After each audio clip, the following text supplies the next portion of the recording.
Warahmatullahi wabarakatuh. Waalaikumsalam warahmatullahi wabarakatuh. Kita mulai perkuliahan pada malam hari ini di mata kuliah Sistem Transaksi Syariah dengan bacaan basmalah bersama-sama. Bismillahirrahmanirrahim. Semoga perkuliahan pada malam hari ini diberikan kelancaran, kemudahan, dan pemahaman yang mudah sekali untuk kita pahami bersama. Amin amin ya rabbal alamin. Oke, langsung saja untuk mempersingkat waktu kepada Mbak Aulianisa ya, yang malam hari ini akan mempresentasikan makalahnya. Dipersilahkan.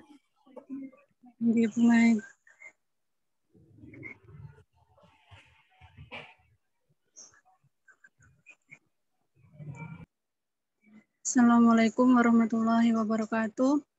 Waalaikumsalam warahmatullahi wabarakatuh.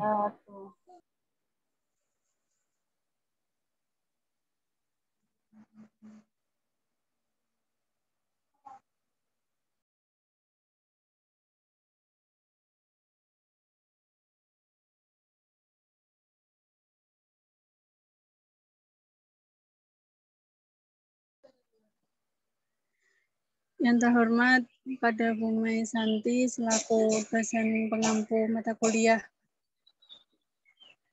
Sistem Transaksi Syariah. Di sini saya akan membahas makalah yang berjudul Transaksi, Akad, dan Pembentukannya.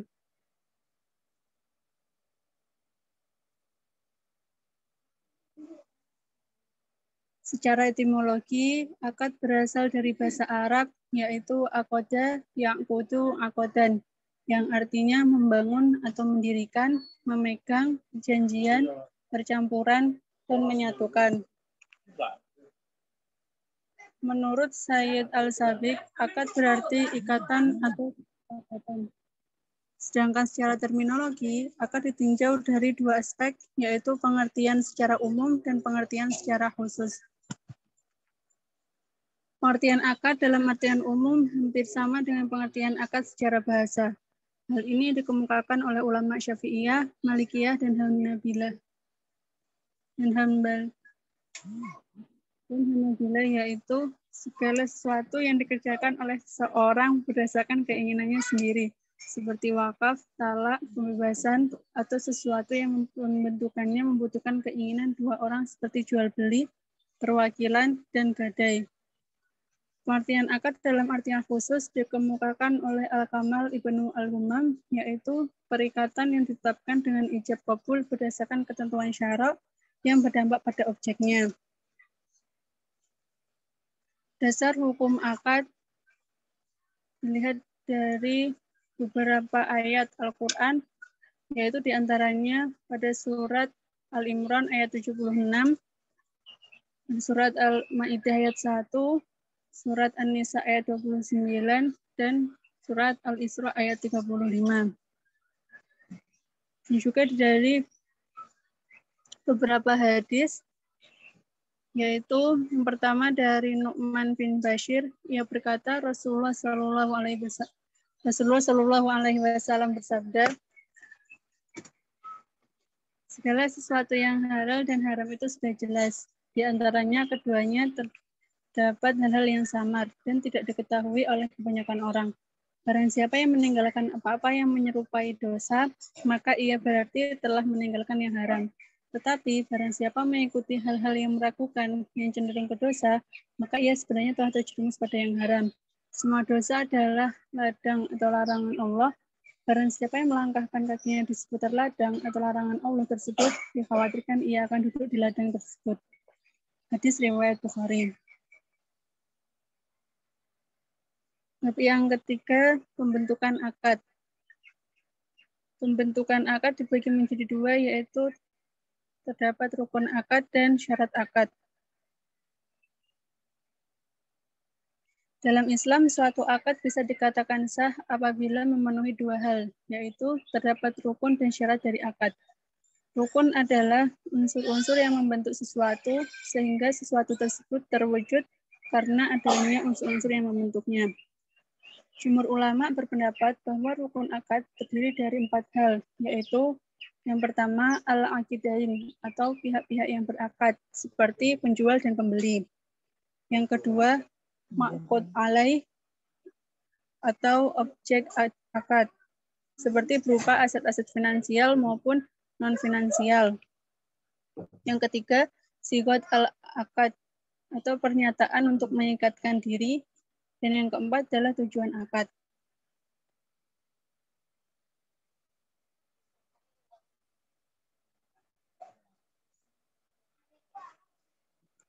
Syarat jika dilihat dari segi bahasa mempunyai persamaan kata dengan tanda atau ciri.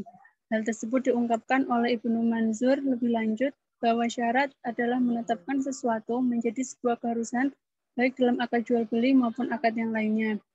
Adapun syarat akad dibedakan menjadi 4 macam, yaitu syarat terbentuknya akad, syarat keabsahan akad, syarat berlakunya akibat hukum akad, dan syarat mengikatnya akad. Demikian yang dapat saya sampaikan.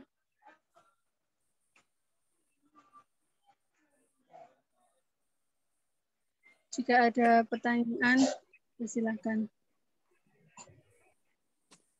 Ya, terima kasih Mbak Aulianisa yang sudah memaparkan materinya pada perkuliahan malam hari ini. Jadi Mbak Aulianisa malam hari ini memaparkan makalahnya yang berjudul Transaksi atau akad dan pembentukannya, di mana sudah dijabarkan di makalahnya Mbak Aulianisa. Yang pertama adalah definisi akad tadi, sudah dijelaskan ada dasar hukumnya akad, terus pembentuk akad itu sendiri yang terdiri dari rukun dan juga ada syarat dari akad. Oke, silakan jika ada yang mau didiskusikan terkait materi pada malam hari ini.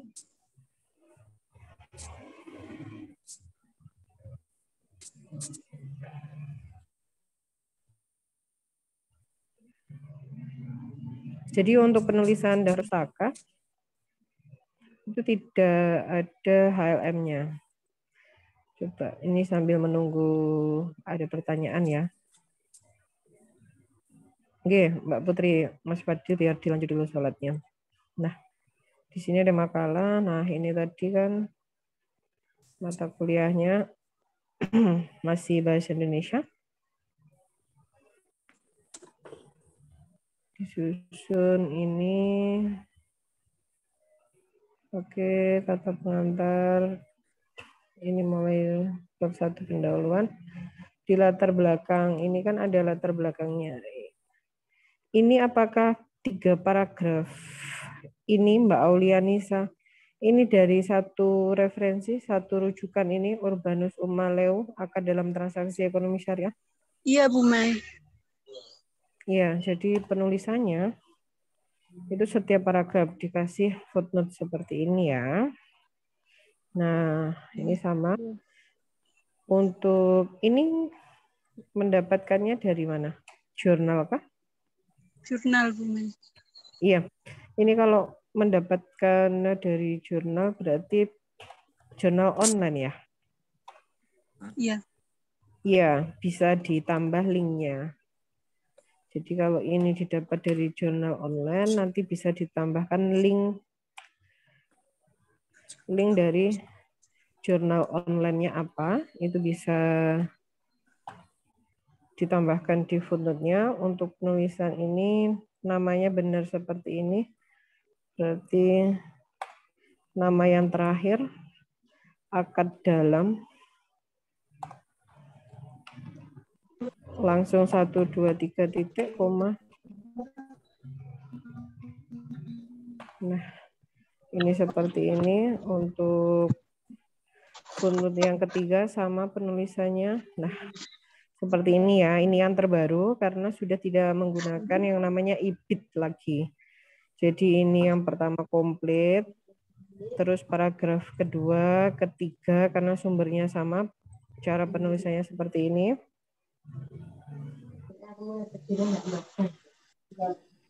Oke, di sini ada rumusan masalahnya sesuai dengan tujuan penulisannya. Jadi di tujuan penulisan atau tujuan bisa diakhiri dengan tanda titik. Kita masuk ke bab 2 pembahasan. Nah, di bab 2 pembahasan ini membahas terkait definisi akad. Nah, ini ada footnote-nya. Apakah paragraf 1 dan 2 ini sama sumbernya? Sama.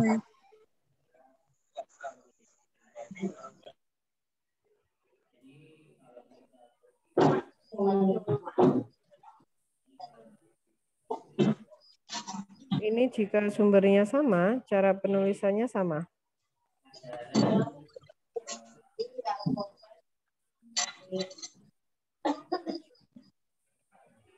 Terus di sini ada lagi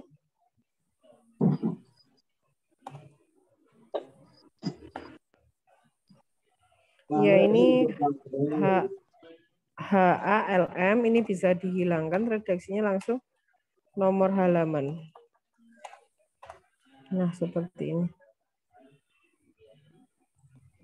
Nah, untuk itu jika penulisannya seperti ini, maka menggunakan huruf kecil pada itu juga sama.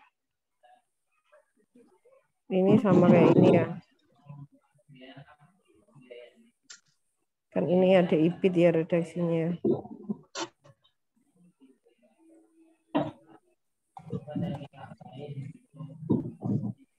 Nurkolis berarti diambil kata yang paling belakang.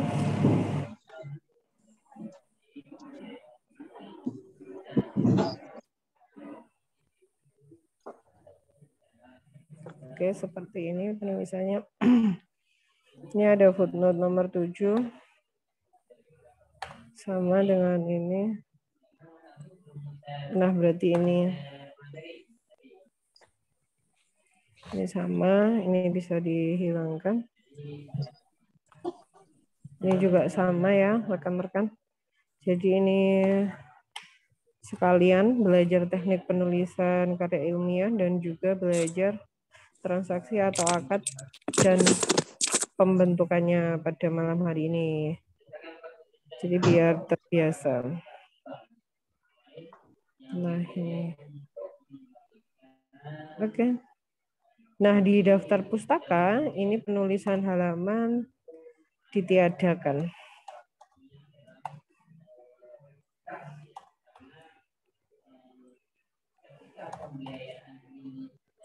Nah, ini. Terus untuk penulisannya, ini yang bawah ditarik ke sini. 1,5 hangingnya, nah ini bisa ditarik ke sini.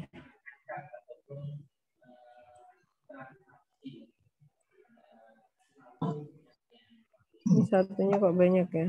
Oke, sini aja. Nah, tampilannya nanti seperti ini.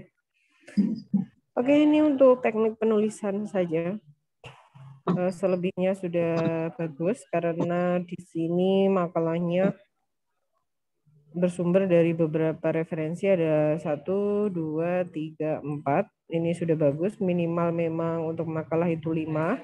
Tapi di sini sudah ada 4 daripada 1. Kalau 1 nanti jatuhnya resume ya, bukan makalah. Nah, jadi so far sejauh ini untuk makalahnya Mbak Aulianisa sudah bagus, tinggal ada perbaikan sedikit saja untuk teknik penulisannya.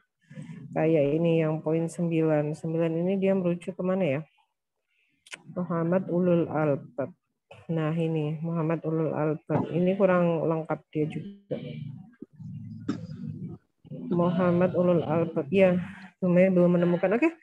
Next, silahkan jika ada yang mau didiskusikan dari rekan-rekan semuanya. Untuk makalah saya, apakah revisi, Bu Mei? Untuk makalah ini sudah. Ini Bu Mei minta tolong yang ini Mbak, coba. Bu Mei dibantu aja. Tak bantu merevisi sekarang ini. Ini linknya ada enggak ini? Link ini lebih ke footnote. Ini definisi kan ada 2 paragraf. Nah, ini yang 4 sama yang ini apa sama? Iya, Bu Mei, sama. Oh, sama ya? Iya. Oke. Berarti kalau sama ini diletakkan di poin 4. Selanjutnya yang bawah ini tidak ada IBIT sekarang.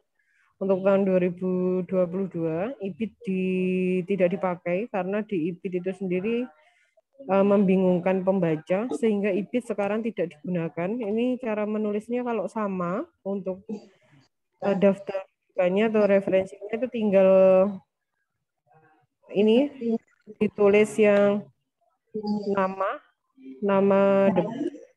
yang paling belakang, terus 2 suku kata dari judul langsung halaman. Karena dia merujuk ke atasnya. Jadi yang lengkap ini kan sama. Jadi tidak pakai IBIT. Pakainya itu. Oke. Iya, jadi so far tidak perlu direvisi. Cuma ini. Nah, ini Mbak Muhammad Ulul Albab. Ini dia jurnal kah atau buku atau seperti apa?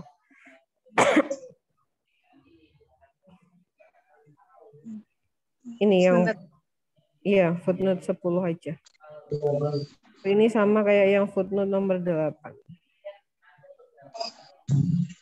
Jadi yang footnote ini cukup seperti ini. Proses.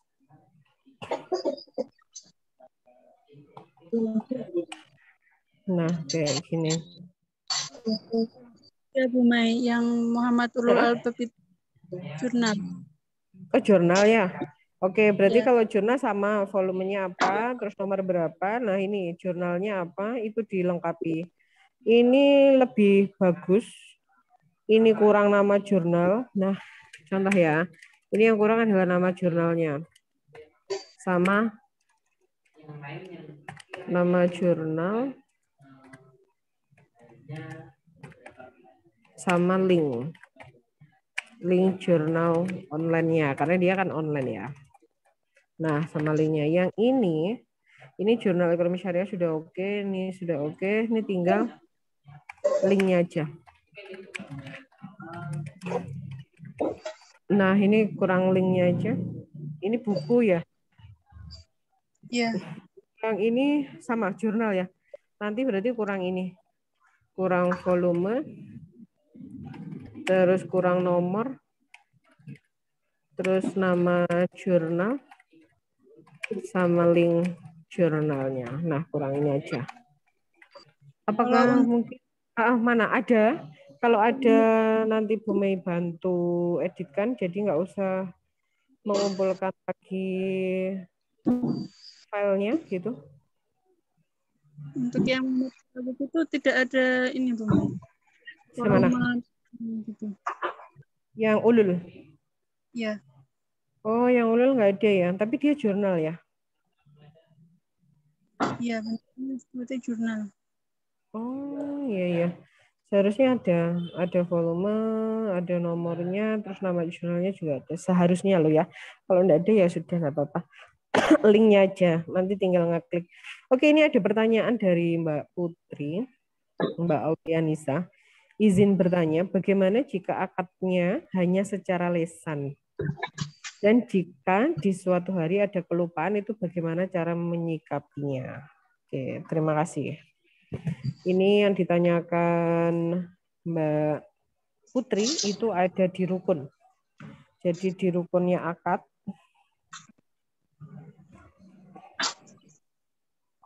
Jadi di sini yang dijelaskan. Nah, silakan narasumber pemateri malam hari ini untuk menanggapi.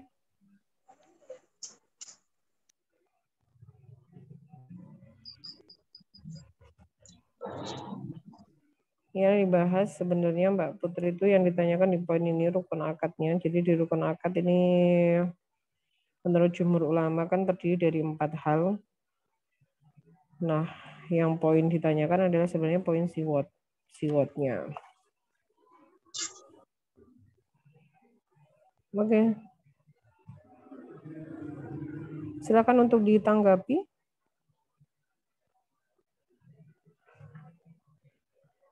Mbak Aulianisa.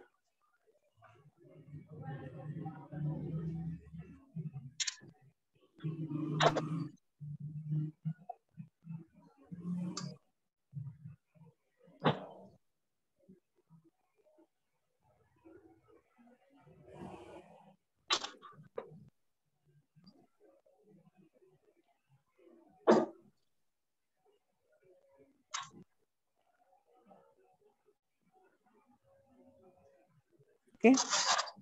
Gimana Mbak Aulianisa? Langsung dijawab.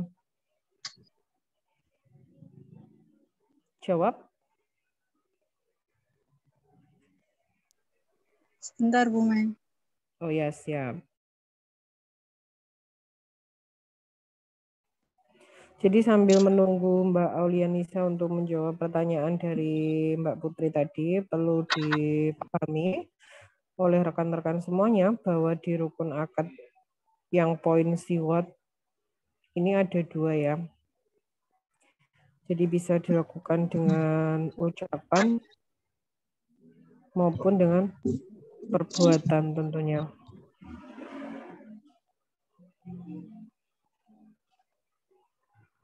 Nah, ketika kita melakukan siwat ini atau yang biasa kita kenal di dalam suatu transaksi itu dengan istilah ijab qabul, kita menggunakannya kan secara lisan. Contohnya, saya menjual suatu barang. Saya menjualnya kepada Mbak Putri. Saya menjual barang ini kepada sampean Mbak Putri. Terus Mbak Putri nanti akan menjawab, saya membeli barang ini dari jenengan. Itu sebenarnya sudah termasuk dari siwat atau ijab qabul antara penjual dan juga pembeli.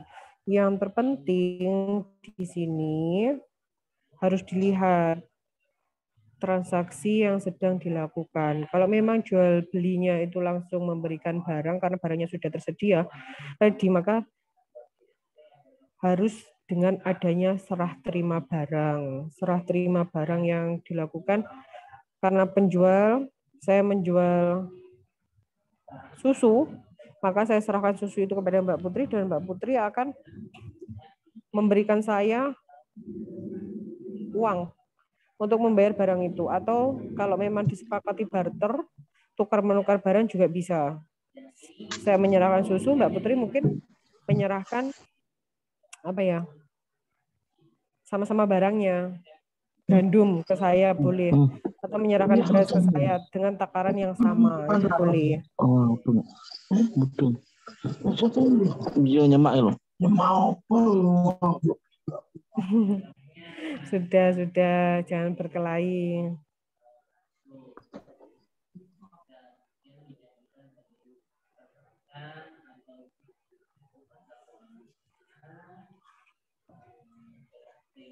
Oke.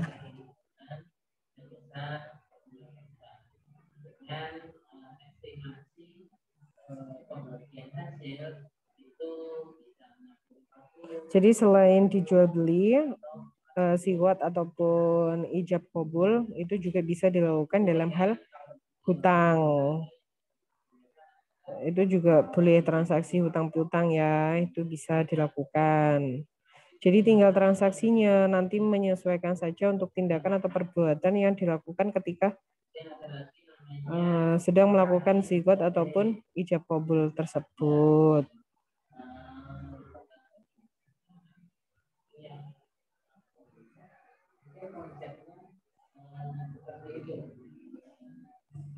Nah, ini pertanyaan yang menarik dari Mbak Putri tadi adalah, dan jika di suatu hari ada kelupaan. Nah, ini kelupaan yang seperti apa? Dan bagaimana cara menyikapinya? Ini Bu Mei masih belum memahami untuk pertanyaan lanjutannya. Jadi akad yang dilakukan secara lisan boleh, diperbolehkan. Sah-sah saja. Yang terpenting kan di dalam prakteknya ada keridhaan antara yang sedang bertransaksi. Keridhaan dalam hal jual beli, keridhaan dalam hal melakukan transaksi hutang.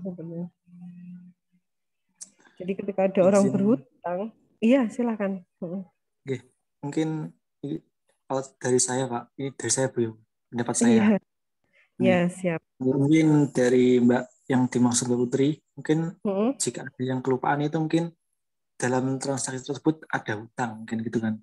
Lalu Oh iya. dibayar Oh, hutang ya jawab ini ya. yang lama gitu. Betul-betul. Kelupaan Jadi gitu. itu memang harus dicatat ya, kalau hutang itu ada perintahnya di surat Al-Baqarah kalau tidak salah. Jadi segala sesuatu transaksi yang di kemudian hari itu bisa berakibat lupa, itu memang harus wajib dicatatkan. Makanya saat ini itu banyak praktek notaris. Jadi lebih amannya ketika kita melakukan transaksi hutang, itu dibawa ke notaris, dicatat dengan jelas, resmi. Jadi ketika nanti di suatu hari ada yang mengingkari transaksi tersebut, itu secara hukum sudah berkekuatan hukum. Jadi bisa untuk dibawa ke pengadilan. Beda lagi kalau kita melakukan pencatatannya itu pencatatan sendiri ya, itu harus ada saksinya juga.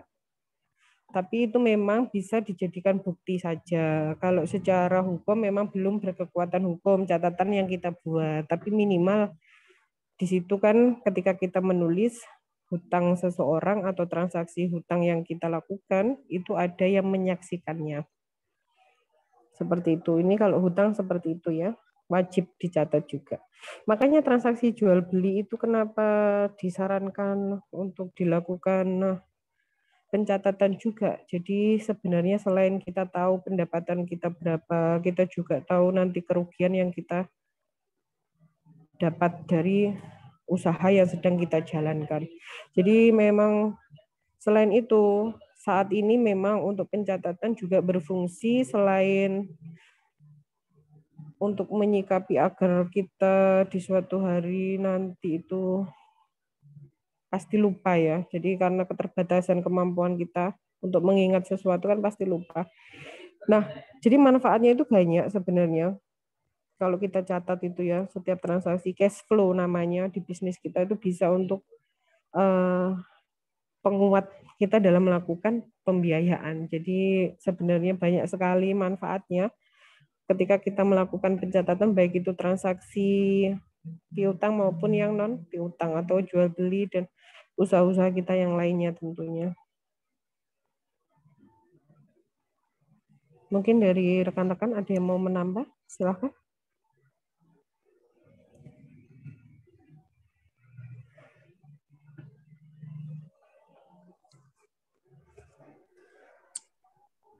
Mana Bu, ini saya ada pertanyaan. Ya, silahkan. Ini di poin syarat akad yang A. Syarat akad. Ya. Nah, itu kan sebentar, tetap cari apa ya, salah. Bentar. Ya, santai saja.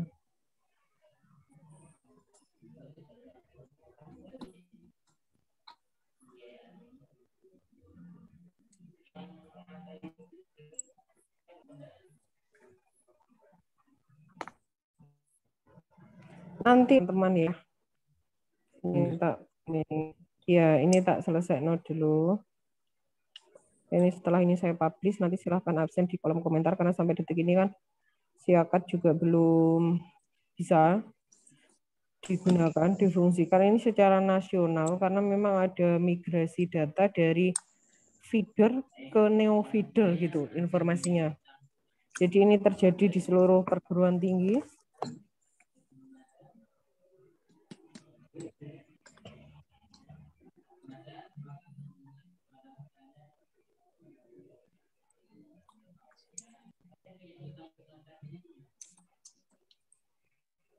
Ini 10 menit lagi ya. Nanti 10 menit lagi Bu Mei share linknya ya. Ya. Ini Bu, Saya memang lebih suka Zoom sih daripada Google Meet. Padahal kalau Google Meet bisa lost, maksudnya nggak keputus. Tapi saya lebih suka Zoom, nggak tahu kenapa. Lebih familiar aja menurut saya. Ini tapi ya ini. Ya silakan.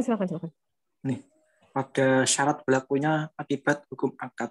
Di makalah dijelaskan contoh yang bisa dilihat ketika ada seorang fudul atau pelaku tanpa kewenangan ketika dia menjual barang milik orang lain tanpa adanya izin dari pemiliknya.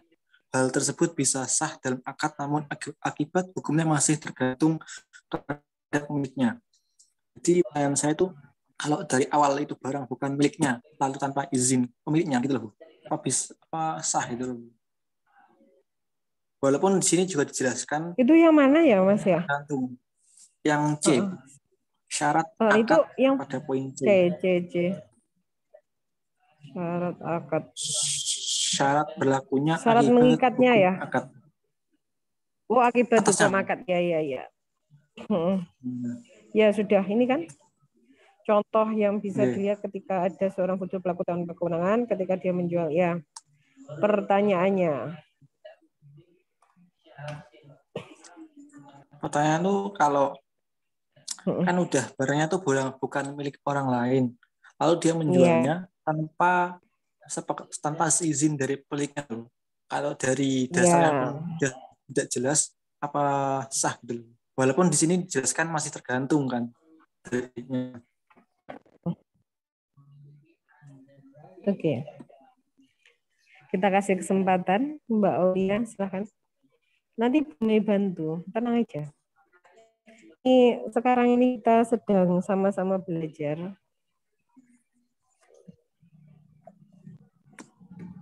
Ini ada pertanyaan yang luar biasa dari rekan kita. Ini namanya memperhatikan materi yang di-share, yang dibagikan oleh temannya yang menjadi pemateri.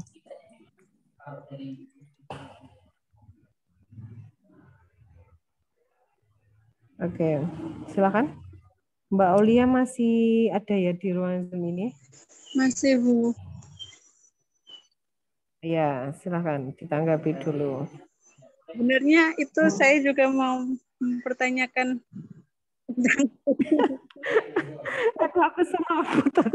Aduh, pemateri.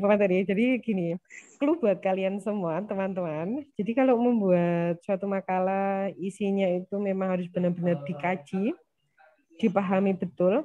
Kalau di dalamnya itu mengandung sesuatu informasi yang itu membuat kita sebagai pemateri itu malah ragu akan hal tersebut, ya lebih baik tidak perlu dipublish atau disampaikan seperti itu ya.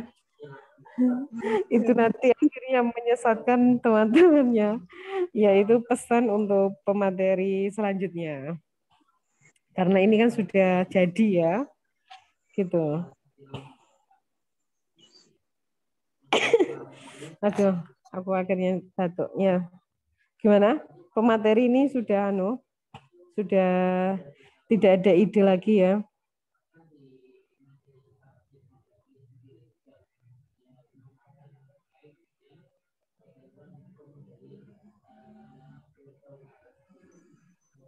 Oke, jadi saya mencoba untuk menanggapi redaksi poin ini tadi. Ini tadi terkait apa ya?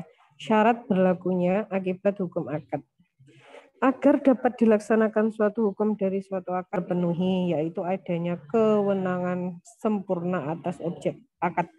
Kewenangan sempurna. Jadi kewenangan sempurna atas objek akad itu adalah objek yang akan diakadkan, barang yang akan dibuat transaksi itu merupakan milik penuh dari pemiliknya.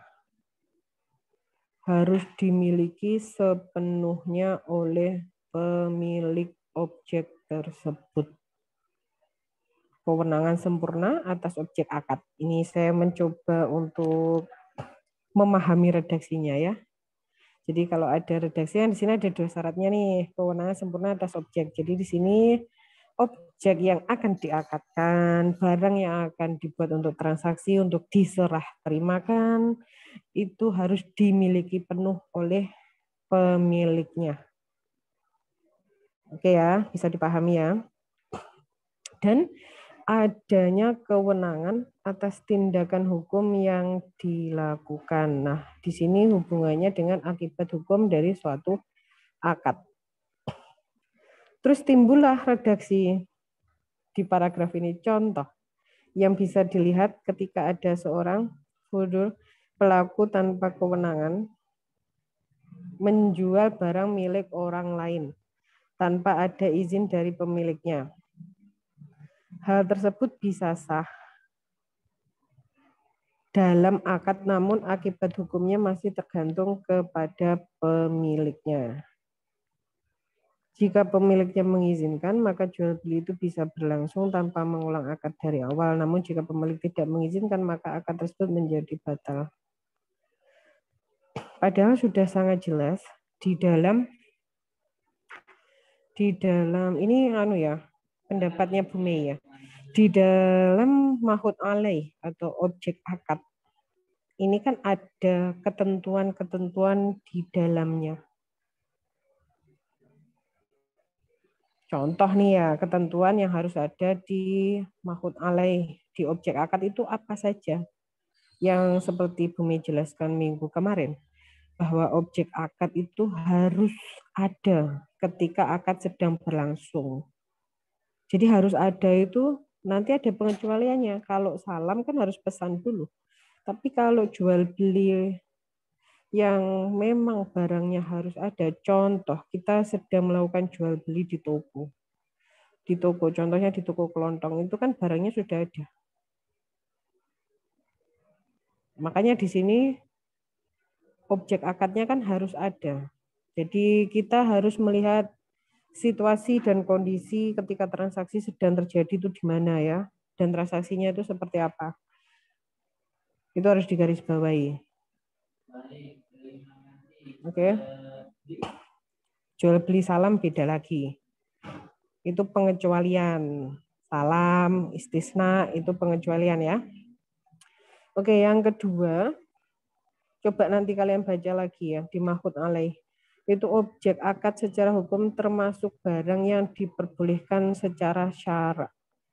Jadi kita memang tidak diperbolehkan untuk jual beli atau bertransaksi yang memang barangnya tidak boleh secara fisik maupun non fisik. Bangkai kan nggak boleh.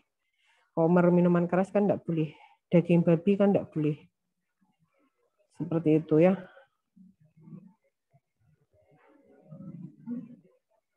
Yang boleh, kita sudah mengontrakkan rumah, menyewakan rumah, tapi rumah tersebut digunakan untuk prostitusi. Maka kan nggak boleh itu.